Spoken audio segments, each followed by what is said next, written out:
नमस्कार, news plus 21 में आपका स्वागत है। बलौदाबाजार जिले में गुम हुए 203 मोबाइल को बलौदाबाजार पुलिस ने रिकवर किया है। एसएसपी दीपक कुमार झा के दिशा निर्देशन में साइबर सेल की टीम लगातार लगन से गुम मोबाइलों को ट्रैक करने का कार्य कर रही है, जिसके तहत उत्तम परिणाम हासिल हो रहे हैं। गुम हुए मोबाइलों को ट्रैक कर उनका उपयोग कर रहे लोगों से संपर्क कर जिले से गुम हुए 203 मोबाइलों को रिकवर किया गया है, जिनका वर्तमान में बाजार मूल्य 25 लाख रुपए से भी अधिक है। वरिष्ठ पुलिस अधीक्षक एवं नोडल अधिकारी साइबर सेल अतिरिक्त पुलिस अधीक्षक पीताम्बर पटेल द्वारा शुक्रवार को पुलिस कार्यालय सभा कक्ष में रिकवर किए गए मोबाइल को मालिकों को उनके सुपुर्द किया गया। एसएसपी दीपक कुमार झा ने कहा कि किसी अन्य व्यक्ति का मोबाइल प्रयोग करना गैर कानूनी है। यदि किसी को गुम मोबाइल मिलता है तो नजदीकी थाने साइबर सेल में जाकर वह मोबाइल जमा कर दे। मोबाइल कम्युनिकेशन का महत्वपूर्ण साधन है। साथ ही उपयोगकर्ता मोबाइल पर कई सारे महत्वपूर्ण दस्तावेज, पिक्चर, वीडियो सहेज करके रखते हैं, जिसके गलत हाथों में जाने से मोबाइल स्वामी अवांछित अपराध का शिकार हो सकता है।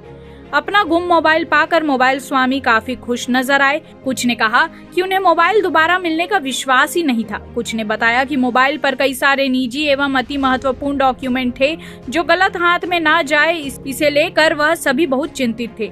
अपना गुम मोबाइल वापस पाकर सभी लोगों ने बलौदाबाजार पुलिस की इस मोबाइल रिकवर अभियान की प्रशंसा करते हुए धन्यवाद ज्ञापित किया।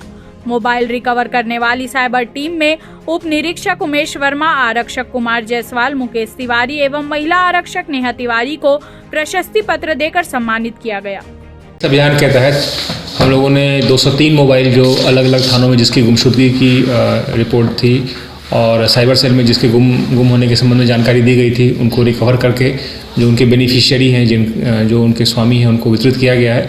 ये कीमती 25 लाख लगभग की है और पिछले 2 महीने से लगातार साइबर सेल की पूरी team Umesh Verma sub inspector के नेतृत्व में इस सभी गुम इंसान के संबंध में, गुम मोबाइल के संबंध में जानकारी ले रहे थे और अलग अलग ज़िलों से इनको ढूंढ करके निकाला गया है और आज इनको वितरण किया गया है। साथ ही मैं आपके माध्यम से सभी को बताना चाहूँगा, अगर आपका मोबाइल गुम होता है तो आप इसको अपने नज़दीकी थाने में या साइबर सेल में से जानकारी दे सकते हैं। और अगर कोई चोरी का मोबाइल किसी के पास है या किसी को जानकारी है कोई और चोरी का मोबाइल इस्तेमाल कर रहा है तो इसके संबंध में भी जानकारी थाने में तो दें ताकि आवश्यक कार्रवाई की जा सके। ऐसे ही तमाम जानकारी के लिए हमारे चैनल को लाइक व सब्सक्राइब करना ना भूलें और नोटिफिकेशन के लिए बेल आइकन जरूर दबाएं। देखते रहिए न्यूज़ प्लस 21, आपके हक की बात।